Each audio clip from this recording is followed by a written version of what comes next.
temos aí já o primeiro vídeo, né? Temos aí, então, o Lula falando sobre a falta de credibilidade nas instituições. Pode rodar. Vamos lá. Mas nós ganhamos as eleições e esse Brasil que estava quebrado, a gente deu uma consertada nele. E hoje o Brasil está pior do que o Brasil que eu peguei em 2003. Porque hoje tem uma coisa mais grave, que é a falta de credibilidade nas instituições. É a tentativa de destruir as instituições que garantem a democratização desse país. Um cidadão que está prometendo aumentar o número de membros da Suprema Corte na perspectiva de fazer uma Suprema Corte favorável a ele. E eu tive a sorte de indicar 6 ministros da Suprema Corte e não indiquei nenhum amigo. O que eu indiquei foi para o currículo de gente indicada e nunca pedi um favor. Tenho orgulho de ter indicado 6 e nunca pedi um favor, porque eles não foram indicados para me ajudar. Eles foram indicados para cumprir o papel da Suprema Corte que está escrito na Constituição. É assim que deve ser. Muito bem. Temos essa fala do candidato, o candidato Luiz Inácio, né? Olha só, rapaz, eu não consegui aprender como é que tira esse negócio do... se alguém souber aí, manda uma mensagem para mim, tá? Porque eu sou meio ogro e começa a falar que esse negócio do Google aqui entra... Tem que aprender esse negócio aqui. Vamos lá. Então, temos essa fala do candidato Luiz Inácio e agora a gente tem uma fala também do presidente Bolsonaro, mas essa fala de 1 ano atrás, quando ele disse realmente que o Brasil estava quebrado. Vai, pode rodar aí. Chefe, o Brasil está quebrado, chefe. Eu não consigo fazer nada. O senhor passou por lá. Eu queria mexer na tabela de imposto de renda. Tá? Teve sim. Não quer. Esse vírus potencializado pela mídia que nós temos, essa mídia sem caráter que nós temos. É verdade. Mas o povo está alerta a isso. É um trabalho incessante de tentar desgastar para retirar daqui, para voltar alguém para atender os interesses escusos da mídia. De algumas pessoas, tá? Né? E se some a isso, né, que o Brasil não tem uma... O senhor tenha fé em Deus e faça o que o senhor está fazendo, que está bom. Uma luta, não é fácil. Até o final de 22, pode ter certeza. Muito bem, então temos a fala do candidato Lula, né, do presidente e também candidato agora Bolsonaro, e também temos, aí sim que eu falei, do Paulo Guedes dizendo que a economia já está um foguete que inclusive passando por cima da China. Vai lá, pode rodar aí também. Esse ano que previam que o mundo ia crescer entre 4% e 5% e o Brasil ia ter uma recessão de 1,5%, eu no final do ano passado falei, olha, vocês vão passar o ano revendo o crescimento do Brasil para cima, vão passar o ano revendo a inflação do Brasil para baixo, vão passar o ano revendo o crescimento de vocês para baixo e a inflação de vocês para cima. Exatamente o que está acontecendo. Resultado, esse ano nós estamos crescendo mais do que os Estados Unidos, mais do que a França, mais do que a Alemanha. A China, que era o grande motor de crescimento do mundo, esse ano a previsão do Banco Mundial é de 2,8%. Pois bem, se o Brasil não crescer nada daqui até o fim do ano, ele já cresceu os 2,8%. Como eu acho que nós vamos crescer daqui ao fim do ano, vai ser a primeira vez em 42 anos que o Brasil vai crescer mais do que a China. Então nós estamos crescendo mais do que eles. Nós estamos com a inflação mais baixa do que eles. Tivemos agora esse trimestre a maior deflação da história, 3 meses seguidos. Então não acreditem nas fakes, não acreditem na narrativa política. Bom, tá aí então a fala do ministro Paulo Guedes. Zezinho, bom dia. A minha primeira pergunta para você, porque eu sei que você segue uma rotina de vida meio parecida com a minha, né? Vai dormir muito tarde porque fica assistindo tudo que passa nas televisões, e principalmente aquelas televisões que têm programas políticos, que é o que envolve o nosso tema de todas as semanas. Por que muita gente, mas muita gente mesmo, fala o contrário do que está dizendo o Paulo Guedes? E, no entanto, o Paulo Guedes ele passa um otimismo que me parece até que vai além da conta. É claro que hoje a gente está numa realidade diferente de 4, 5 meses atrás, mas me parece que o Paulo Guedes ele estica demais a perna, além daquilo que é a realidade. Zezinho. Que bom estar aqui, doutor Diego, Márcio Gabriel, economista, cientista político, e Cícero Moura, que é meu companheiro todos os dias. Mas esse programa, que é líder de audiência, graças a você que está nos assistindo, e a gente faz esse debate público para você. E opinião eu tenho, todos têm, mas nós temos que ter compromisso com os fatos. E um fato é, longe do Brasil estar quebrado, longe. O Brasil, na verdade, ele teve ruim na época. Até vocês dizem, você critica, você tem algo com Dilma. Não. Ela se perdeu no segundo mandato dela e ali foi um desastre. E para ganhar as eleições, ela fez tudo e teve as consequências. Mas veio o Temer e a equipe do Meirelles e deu uma arrumada. Aí entrega para Bolsonaro arrumado o país. E aí vai, em 2019, não teve uma pauta que foi a reforma da Previdência, mas não teve as pautas importantes, que era a reforma tributária, e aí veio a pandemia, a desculpa virou na pandemia. Só que a pandemia, o que nós estamos vendo é o seguinte, quem era rico ficou bilionário.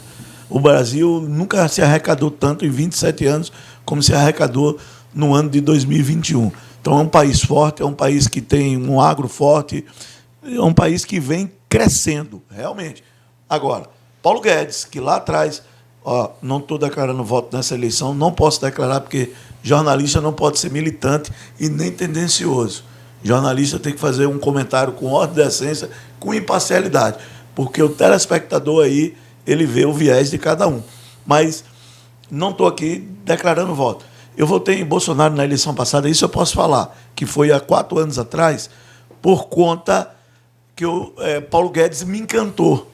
A fala dele me seduziu. Eu tive confiança. Mas Paulo Guedes, na verdade, ele falou muito e fez pouco.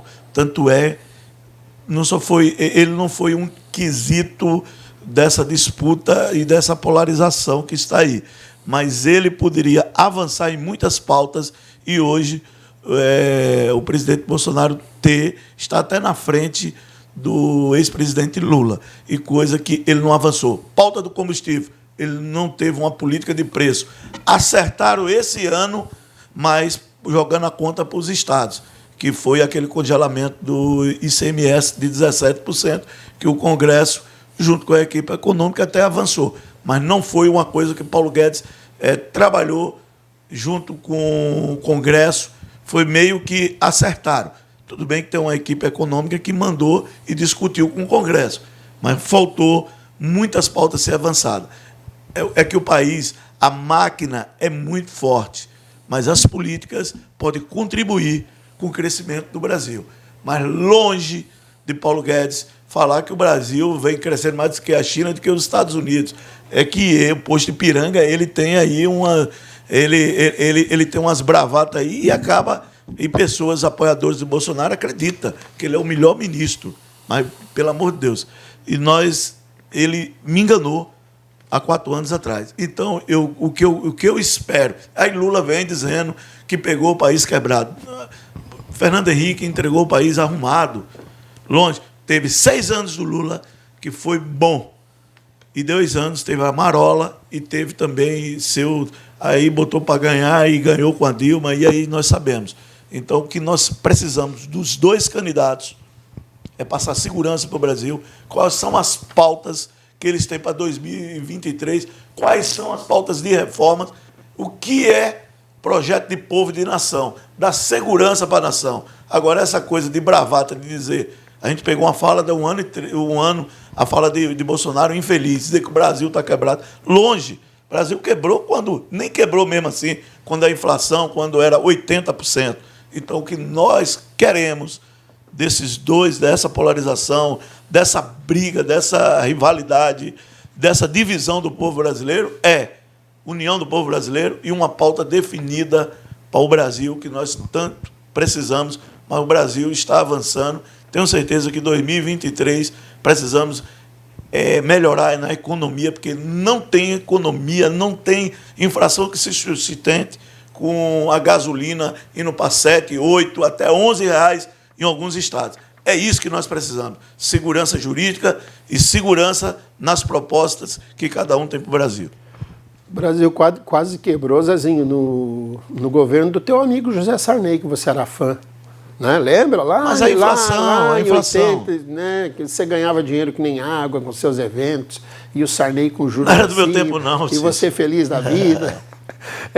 Márcio Gabriel, bom dia, prazer tê-lo conosco mais uma vez aqui. E aí, o Paulo Guedes tá além da conta com a sua emoção? Ou o Brasil tá com um foguete passando por cima da China? Bom dia, Cícero, bom dia, Zezinho, bom dia, Diego Vasconcelos, meu amigo, um grande prazer encontrá-lo aqui nesse sábado e debater ao seu lado aqui. Então, a questão econômica é uma questão extremamente importante no contexto político atual, porque o Brasil ele está comemorando. Vamos supor, quando você poderia estar comemorando ter um carro muito bom, você sabe que não pode tê-lo, você está com um carro pequeno, mas você está comemorando por tê-lo porque é o que você consegue.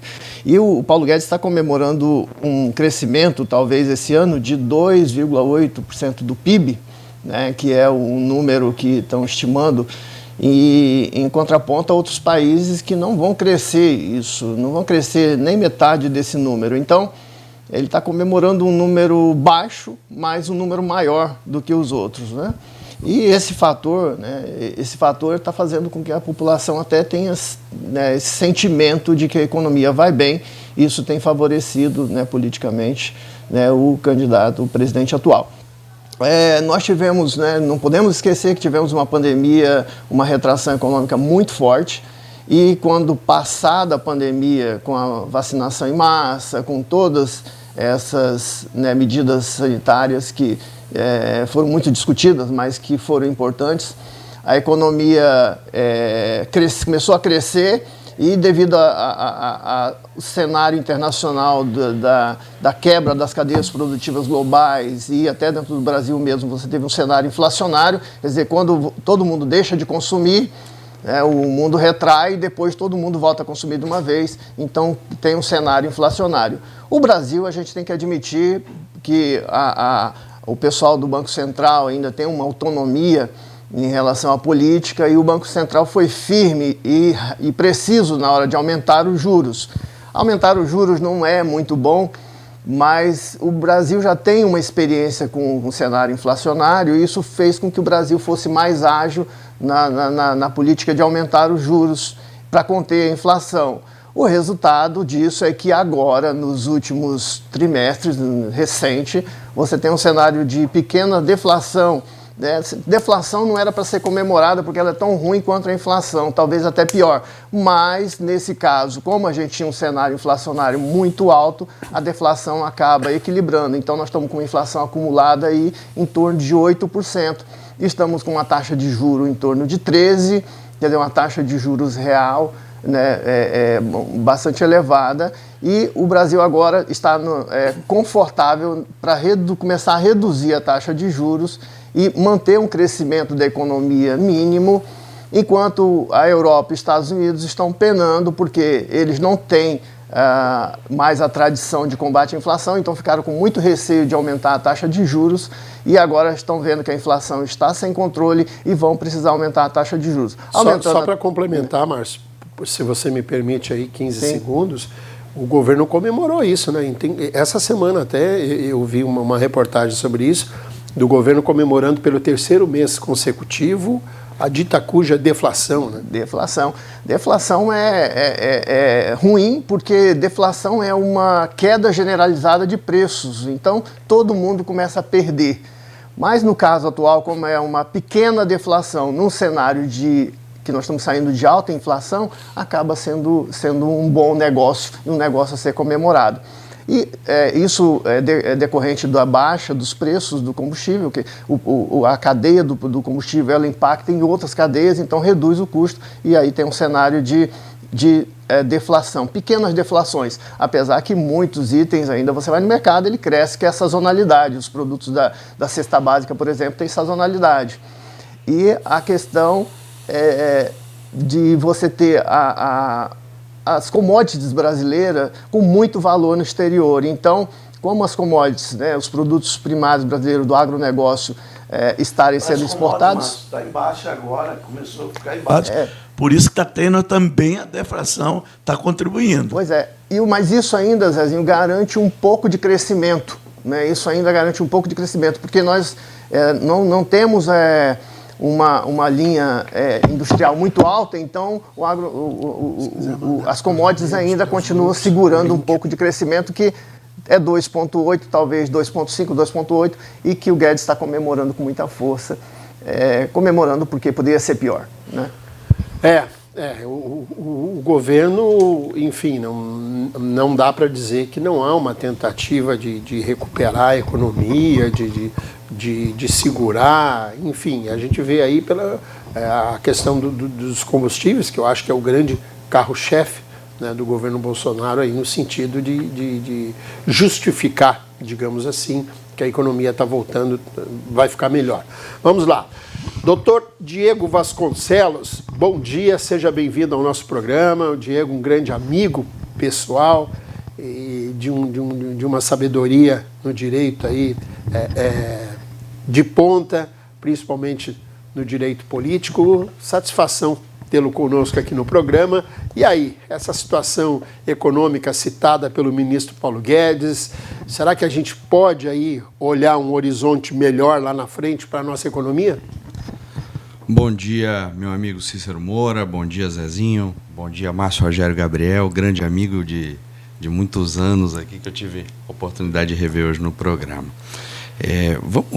Eu queria ir por ordem cronológica, pode ser? Vai, porque claro, você mostrou um vídeo do Lula, ele começa dizendo que recebeu o país quebrado. Nós temos aqui no Brasil o péssimo hábito, todo governante diz que recebeu do outro uma herança maldita. Não é verdade, o Lula não recebeu o país quebrado. Vamos lá, quem recebeu o país quebrado foi o Itamar Franco. Quem recebeu o país quebrado foi o Sarney. O Itamar Franco teve um ministro, Fernando Henrique Cardoso, que implantou o Plano Real, depois foi sucedido pelo nosso amigo conterrâneo Ciro Gomes. E o Plano Real reestabilizou a economia brasileira, reduziu a inflação a um patamar aceitável, deu estabilidade à nossa moeda, e esse foi o maior projeto de inclusão social brasileiro. Primeiro porque, só um minuto, primeiro porque a inflação ela é excludente. O rico sobrevive à inflação, o pobre não. Você precisa de uma moeda num dia para comprar um pão e de um carrinho de mão no outro. O rico consegue multiplicar o dinheiro dele como fazia no overnight brasileiro. Né? O que houve foi que entre 97 e 98 houve a quebra dos tigres asiáticos, a economia mundial vem, no capitalismo mundial, mais um ciclo crítico, e a própria projeção de ganho do Lula sobre o Serra desestabilizou a Bolsa, desestabilizou as expectativas sobre o crescimento brasileiro e colocou ali o Brasil, em algum momento, no cenário internacional, sem credulidade perante os grandes players do mercado mundial. Então, essa é a crise a qual o Lula se refere, mas que é uma crise autorreferencial que ele mesmo provoca. Os 6 primeiros anos de mandato do Lula foram muito bons, porque ele manteve aí os fundamentos econômicos do Fernando Henrique Cardoso e também porque investiu em redistribuição de renda, isso foi importante. A partir da crise de 2008, nós temos aí novamente um problema. 10 anos depois da crise de 98, ele precisa, e aí o governo do PT mostra por que é um partido de esquerda e porque é estatista. Mais Estado, mais presença do Estado, mais gasto público, e a partir daí a gente começa uma espiral que vai findar lá em 2016 com o impeachment da Dilma. Realmente vem o Temer, coloca o país no lugar, e depois vem o Bolsonaro. Que, para mim, é tão estatista, essa direita, esquerda, isso não faz muito sentido. Faz sentido, para mim, dizer o seguinte: o liberal quer e se projeta por menos presença do Estado. No momento em que veio uma crise econômica, o que o Bolsonaro fez foi acionar os mecanismos do Estado. Então, assim, são estatistas de cores diferentes. Um é estatista vermelho, o outro é estatista verde e amarelo. Mas os dois defendem uma presença forte do Estado na economia. O Guedes está equivocado. A projeção de crescimento do FMI para o Brasil em 2023 é de 1%. Nos últimos 12 anos, nós perdemos 4% do nosso chão de fábrica. Nós perdemos 1 milhão de vagas de emprego gerado pela indústria. Nós estamos em pleno processo de desindustrialização. O Brasil vive hoje como vivia até o século XIX, exportando commodity. Nós hoje dependemos de carne, de soja e de aço. Enquanto nós não percebermos que nós precisamos industrializar, gerar chão de fábrica, investir em educação, competir na indústria de ponta, que é a indústria tecnológica, e agregar valor às nossas florestas através dos mecanismos de green economy, nós estamos condenados a ser um país medíocre. A nossa economia é medíocre, o nosso debate político é medíocre e é nesse patamar que nós nos encontramos hoje. Hoje, o que eu assisto na TV é uma troca de agressão entre dois candidatos e se fala muito pouco de Brasil. Eu não quero saber direita e esquerda. Eu quero saber quais são as propostas que esses candidatos têm para o crescimento. Como é que nós vamos gerar chão de fábrica? Como é que nós vamos gerar emprego? Como é que nós vamos gerar renda? Isso é que tem que ser debatido. E, Diego, só para o que eu ia dizer é que antes do Fernando Henrique, a gente teve 3 tentativas, né? O Cruzeiro, o Cruzado e o Cruzado Novo. 3 planos que acabaram não dando em nada, buraco na água. Zezinho? Eu concordo com o doutor Diego quando ele fala que realmente essa polarização, esse discurso do ódio, essa troca de ofensa, e que amanhã nós esperamos no debate, que esse debate venha a ser mais propositivo e mais de maneira que nós temos votos hoje indecisos, voto que foi para outros candidatos e também a ausência do eleitor que teve abstenções no primeiro turno. É essa comunicação, é essa busca do eleitor, porque não dá mais para ambos estar aí, porque eu falo, quando se divide o Brasil, quando os dois lados começa quanto direita, quanto esquerda, aqui para mim, direita e esquerda, eu tenho uma mão esquerda e um braço direito. Para mim não muda nada. O que nós queremos é um compromisso com o povo brasileiro. Até tem daqui a pouco um vídeo aí, que realmente, embora eu não gostar muito dele, que é a questão do centrão de orçamento secreto, muito que é o Ciro Nogueira, que hoje quem manda no Brasil, quem governa o Brasil é o centrão, e pode entrar, sei lá, pode vir o raio que o parta aí, que o centrão vai continuar em qualquer governo, porque ele é quem realmente dá o tom no Brasil. É esse retrocesso que nós temos que acabar. Então, o que nós queremos mesmo é esse compromisso. Essa falta de... Os dois se alimentam e aí vem a polarização, que é ruim. Dizer que a polarização é boa, como eu já vi dizer, mas a polarização na época do PSDB com o PT era boa, nunca foi boa. Isso aí é retrocesso. E o brasileiro não pode viver de retrocesso. O brasileiro tem que avançar. O brasileiro precisa recuperar o poder de compra, porque a bigorna da realidade está aí, né? A economia, não vou dizer que está em frangalhos, mas ela precisa avançar.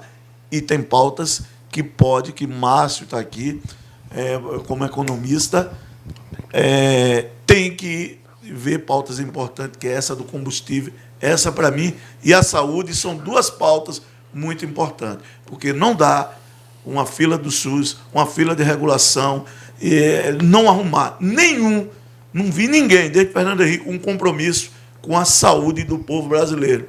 Porque se você ficar numa fila para uma cirurgia 2, 3 anos, isso, pelo amor de Deus, e dizer que o Brasil está bem, aí não.